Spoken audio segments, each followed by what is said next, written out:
Assalamualaikum warahmatullahi wabarakatuh. Perkenalkan, nama saya Ida Muthaharoh. Di sini saya akan menjelaskan tentang analisis faktor-faktor yang mempengaruhi produksi ubi jalar di Desa Cireten, Udik, Kecamatan Cibung Bulang, Kabupaten Bogor. Latar belakang, tanaman pangan merupakan salah satu subsektor pertanian yang menjadi fokus utama dalam meningkatkan kontribusi subsektor pertanian terhadap PDRB. Pada umumnya, pola konsumsi masyarakat Indonesia terhadap sumber karbohidrat sangat tergantung pada beras. Padahal untuk memenuhi kebutuhan karbohidrat selain dari beras dapat diperoleh dari jagung, ubi kayu, dan ubi jalar. Ubi jalar menjadi salah satu komoditas pangan dalam mewujudkan diversifikasi pangan. Diversifikasi pangan bukan hanya untuk mengurangi ketergantungan pada beras, tetapi juga untuk memenuhi kebutuhan gizi lainnya agar terpenuhi dengan seimbang, menurut Hafsah pada tahun 2004.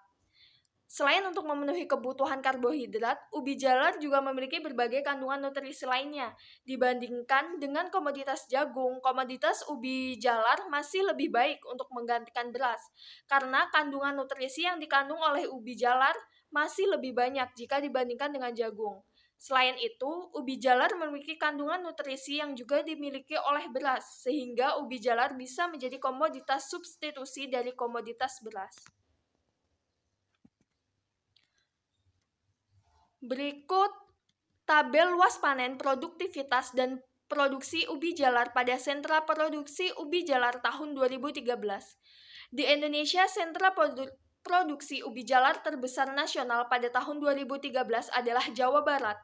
Jawa Barat merupakan daerah yang memiliki produksi tertinggi, yaitu 471.344 ton. Sangat tinggi. Namun produktivitas hanya sebesar 17,82 ton per hektar, masih di bawah Jawa Timur dan Jawa Tengah yang besarnya masing-masing 21,07 ton per hektar dan 17,98 ton per hektar. Selain itu, ada tabel produksi ubi jalar di Sentra Ubi Jalar Kabupaten Bogor tahun 2008 sampai 2012. Terlihat bahwa 3 kecamatan yang menjadi sentra produksi dari Kabupaten Bogor selama periode tahun 2008 sampai 2012 adalah Kecamatan Cibung Bulang, Kecamatan Ciampe, dan Kecamatan Tanjolaya. Namun dari ketiga kecamatan tersebut, produksi tertinggi berasal dari Kecamatan Cibung Bulang. Salah satu daerah penghasil ubi jalar di Kecamatan Cibung Bulang yaitu Desa Cireten Udik. Potensi sumber daya alam yang dimiliki oleh Desa Cireten Udik membuat masyarakat menggantungkan hidupnya pada sektor pertanian, khususnya ubi jalar. Namun dalam menjalankan usaha tani ubi jalar, produksi yang dihasilkan masih sulit untuk ditingkatkan. Padahal usaha tani ini didukung oleh luas areal dan kondisi alamnya. Hal ini terlihat dari panen yang dihasilkan relatif konstan, bahkan cenderung mengalami penurunan produksi. Selain itu, konsumsi ubi jalar per kapita meningkat sebesar 2,21 kilo per tahun dari tahun 2012. Hal ini disebabkan adanya program diversifikasi pangan yang dimulai dilakukan dengan mengkonsumsi sumber karbohidrat yang lain seperti ubi jalar, serta adanya penganekaragaman produk olahan ubi jalar yang semakin menarik masyarakat untuk mengonsumsi ubi jalar. Upaya untuk memenuhi permintaan ubi jalar di Kabupaten Bogor diperlukan adanya peningkatan produksi untuk menjaga ketersediaan suplai ubi jalar.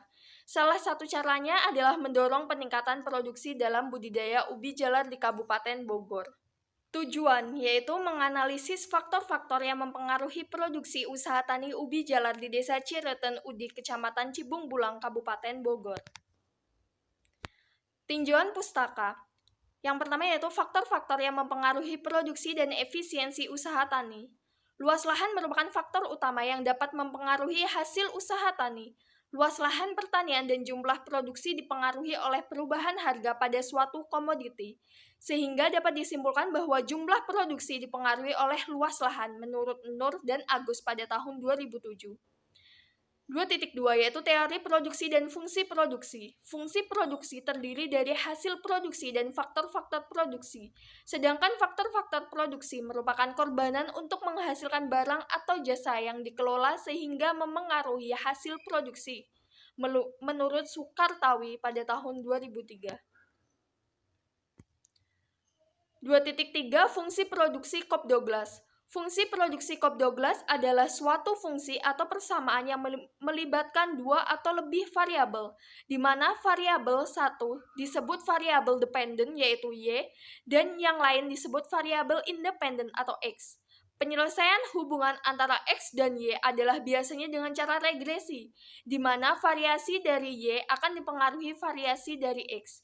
Dengan demikian, kaidah-kaidah pada garis regresi juga berlaku dalam penyelesaian fungsi Cobb-Douglas, menurut Sukartawi pada tahun 2003. Metode penelitian 3.1 Jenis dan sumber data.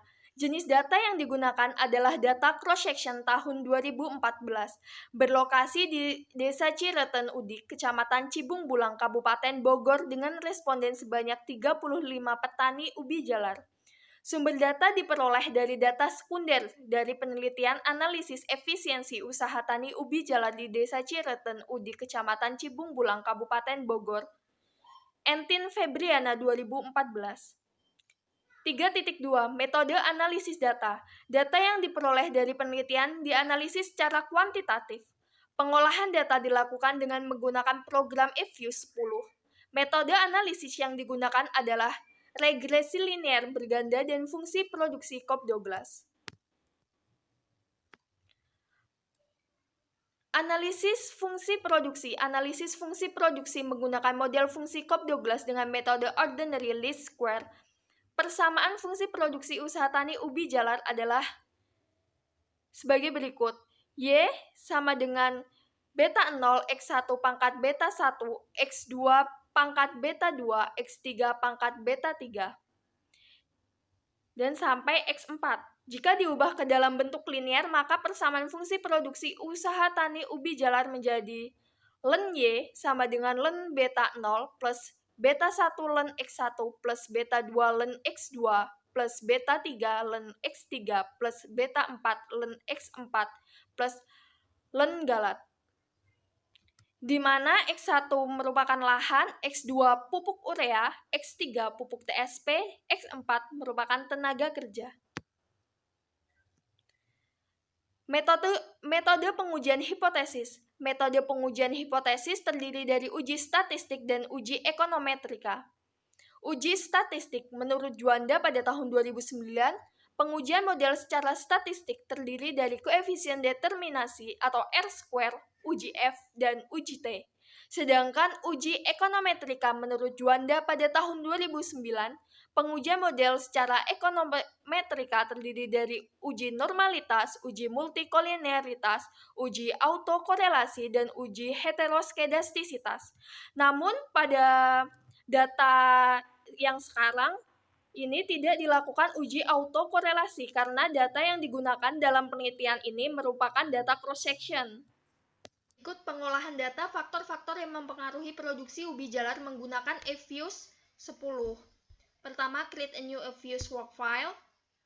Di sini ada workflow structure type, adalah menu untuk memilih jenis data apa yang digunakan.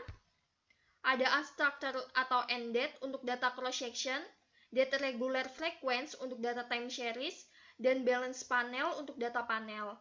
Nah, karena data untuk pengolahan saat ini bentuknya cross-section, maka menggunakan unstructured atau NDAT. Observation adalah banyaknya responden. Banyaknya responden yaitu 35. Oke. Kemudian pada common, tulis data, enter, maka keluar seperti ini. Kemudian buka lembar data pada Excel.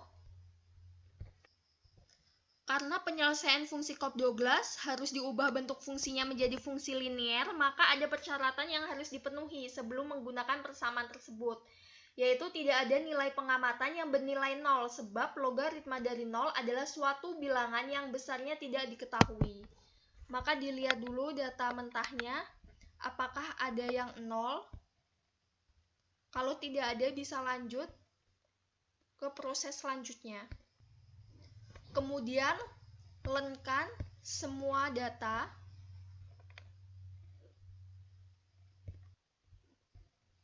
Copy datanya, hanya datanya saja, tidak nomornya ataupun nama dari variabelnya. Cukup datanya saja. Copy. Kemudian paste di lembar eViews.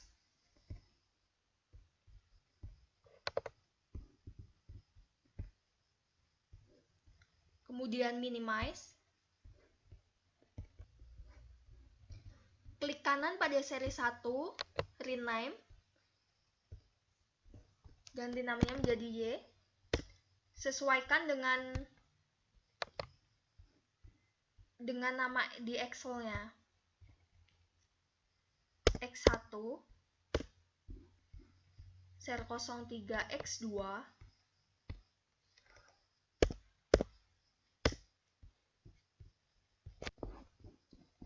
ser 04 X3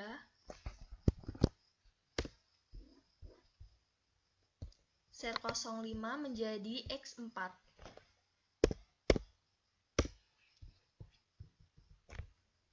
Setelah diganti semua namanya, klik Ctrl, klik berurutan dari Y, X1, X2, X3, dan X4, klik kanan, open as equation. Nah, di sini Y, C, X1, X2, X3, X4.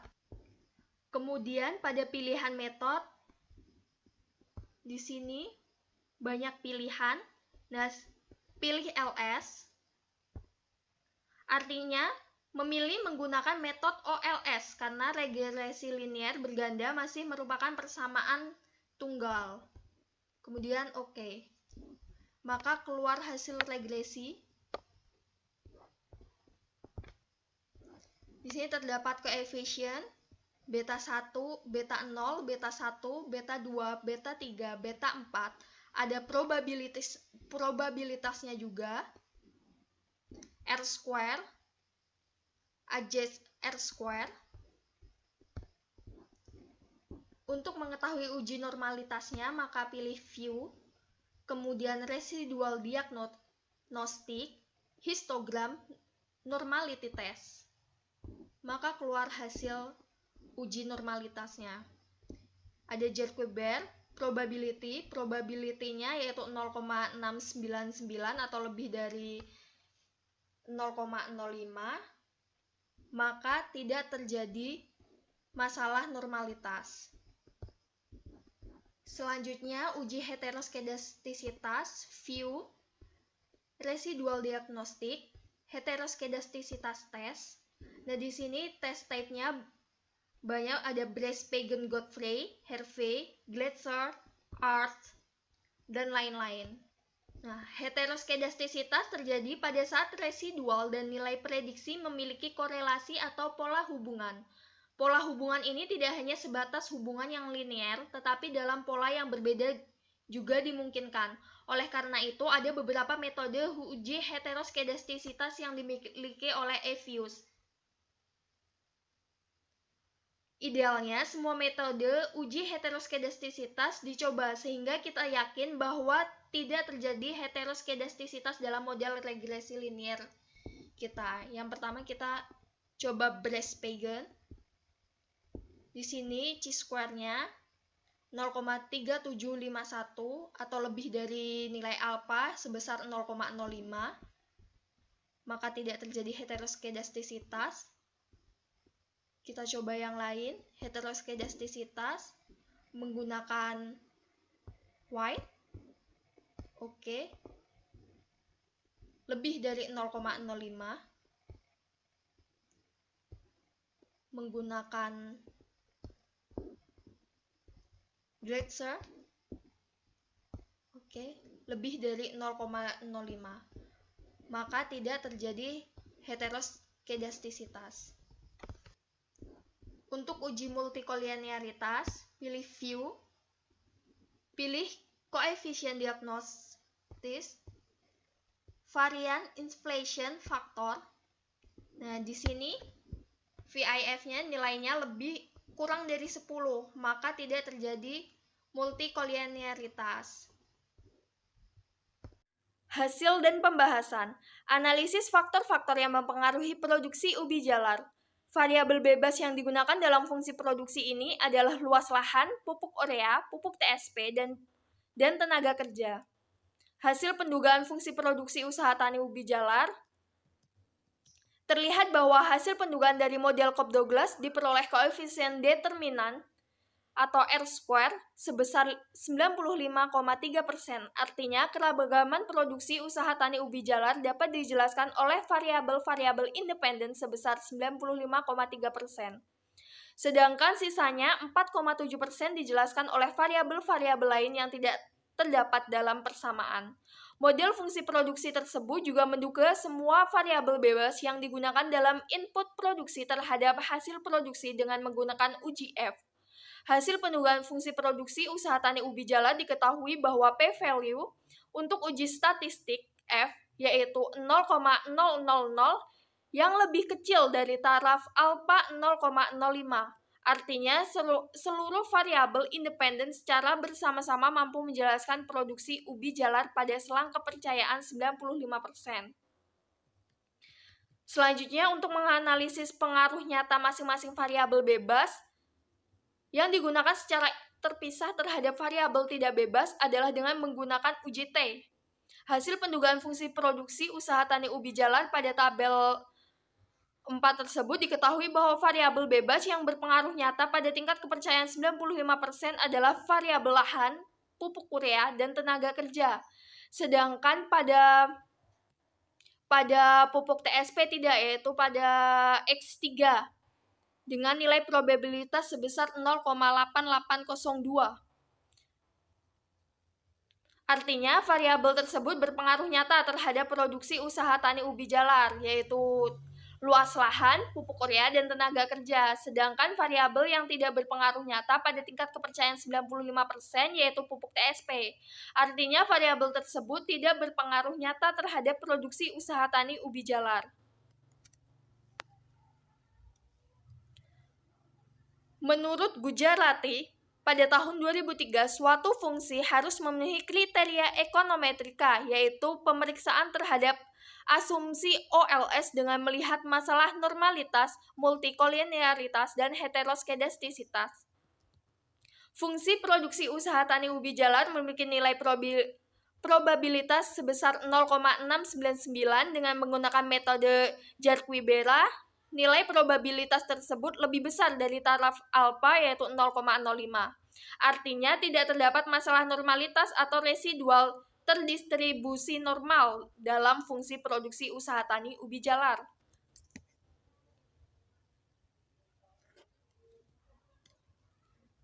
Yang selanjutnya yaitu uji multikolinearitas, bertujuan untuk menguji apakah dalam model regresi ditemukan adanya korelasi antara variabel independen.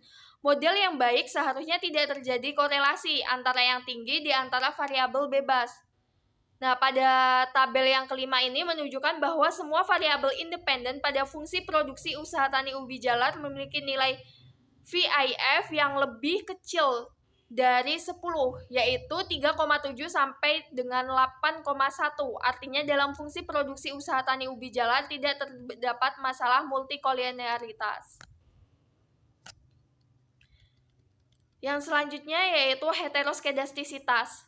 Fungsi produksi usaha tani ubi jalar memiliki nilai probabilitas chi-square yaitu sebesar 0,309 dengan menggunakan uji Gletser. Nilai probabilitas tersebut lebih besar dari taraf alfa sebesar 0,08. Artinya tidak terdapat masalah heteroskedastisitas dalam fungsi produksi usaha tani ubi jalar. Fungsi produksi yang diperoleh dari model Cobb-Douglas adalah ln Y sama dengan 7,199 plus 0,494 ln X1 plus 0,121 ln X2 plus 0,014 ln X3 plus 0,233 ln X4 plus ln galat. X1 merupakan lahan, X2 pupuk urea, X3 pupuk TSP, dan X4 tenaga kerja. Nah, hasil dari persamaan ini dapat disimpulkan bahwa yang pertama, nilai koefisien beta 0 sebesar 7,199 jika variabel luas lahan, pupuk urea, pupuk TSP atau X3 dan tenaga kerja X4 konstan atau X sama dengan 0, maka produksi ubi jalar pada usaha tani sebesar 7,199. Sedangkan nilai koefisien beta 1 sama dengan 0,494, artinya setiap penambahan 1% luas lahan, maka akan menyebabkan peningkatan produksi usaha tani ubi jalar sebesar 0,494%, dengan asumsi faktor-faktor produksi lainnya tetap. Dan sebaliknya, jika luas lahan berkurang 1%, maka akan menyebabkan penurunan produksi usaha tani ubi jalar sebesar 0,494%. Arah hubungan antara luas lahan dengan produksi usaha ubi jalar adalah searah, di mana kenaikan atau penurunan luas lahan akan mengakibatkan kenaikan dan penurunan produksi usaha tani ubi jalar di desa Cileton Udik. Pada beta 2 yaitu sebesar 0,121, artinya setiap penambahan 1% pupuk urea maka akan menyebabkan peningkatan produksi usaha tani ubi jalar sebesar 0,121%. Dengan asumsi faktor-faktor produksi lainnya tetap dan sebaliknya. Nah, arah hubungannya pun sama, yaitu positif. Pada beta 3 yaitu sebesar 0,014, artinya setiap penambahan 1% pupuk TSP maka akan menyebabkan peningkatan produksi usaha tani ubi jalar sebesar 0,014%. Dengan asumsi faktor-faktor produksi lainnya tetap dan sebaliknya. Serta arah hubungan antara pupuk TSP dengan produksi usaha ubi jalar adalah searah. Sedangkan pada beta 4 yaitu sebesar 0,233, artinya setiap penambahan 1% tenaga kerja maka akan menyebabkan peningkatan produksi usaha tani ubi jalar sebesar 0,33%, dengan asumsi faktor-faktor produksi lainnya juga tetap.